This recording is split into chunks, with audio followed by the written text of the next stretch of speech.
Welcome to today's episode where we dive deep into the fascinating world of large language models and their applications in business. Joining us is Dr. Emily Carter, an expert in AI and machine learning. Emily, thanks for being here. Thanks for having me. I'm excited to discuss these insights with you. Let's start with the basics. How are large language models improving reasoning capabilities these days? Great question. Traditionally, we thought that simply increasing the size of these models would enhance their reasoning. But recent research, especially with models like OpenAI's o1, shows that it's not just about size. Instead, it's about using smart inference strategies. Think of it like teaching a student not just to memorize facts, but to think critically and solve problems creatively. That's intriguing. Can you explain what you mean by test-time compute methods? Absolutely. Test-time compute methods are techniques used to boost a model's performance during the inference phase, which is when the model makes predictions or generates text. Instead of retraining the model or adding more parameters, these methods optimize how the model processes information in real time. It's like giving the model a set of power tools to work with, rather than just a bigger toolbox. And what are the main challenges with these methods? One big challenge is understanding how these methods work across different tasks. For example, what works for math problems might not be as effective for language translation. It's about finding the right tool for the job and understanding the underlying mechanisms that make these tools effective. Speaking of effectiveness, I heard the o1 model outperforms others, especially in math and coding tasks. How does it achieve that? The o1 model excels by using something we call agent workflow. This involves breaking down complex tasks into smaller, manageable subtasks and using domain-specific prompts. Imagine you're assembling a piece of furniture. Instead of trying to figure it all out at once, you follow a step-by-step guide.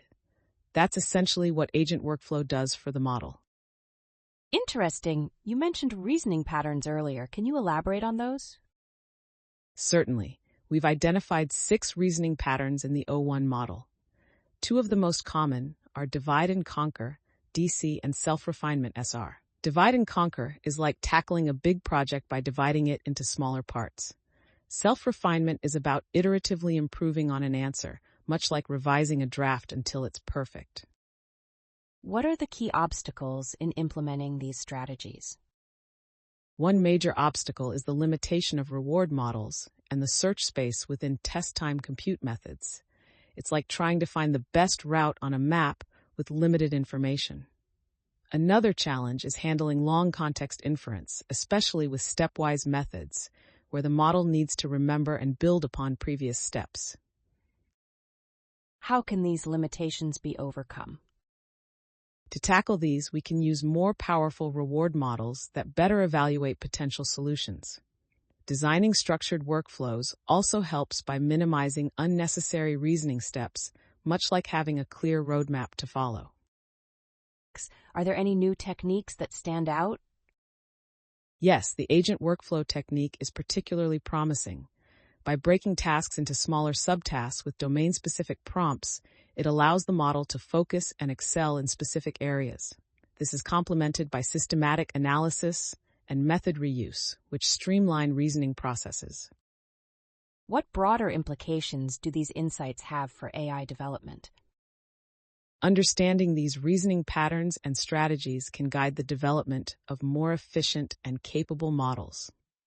It shifts the focus from just scaling up models to optimizing how they think and process information, which can lead to more sustainable and effective AI solutions. Finally, what future directions do you see for this research? The future is about refining these inference strategies and exploring their applications across different domains. By doing so, we can develop AI that not only performs better, but also adapts more effectively to new challenges. It's an exciting time for AI development. Thank you, Emily, for sharing your insights with us today. It's been a fascinating conversation. Thank you. It's been a pleasure to discuss these exciting developments.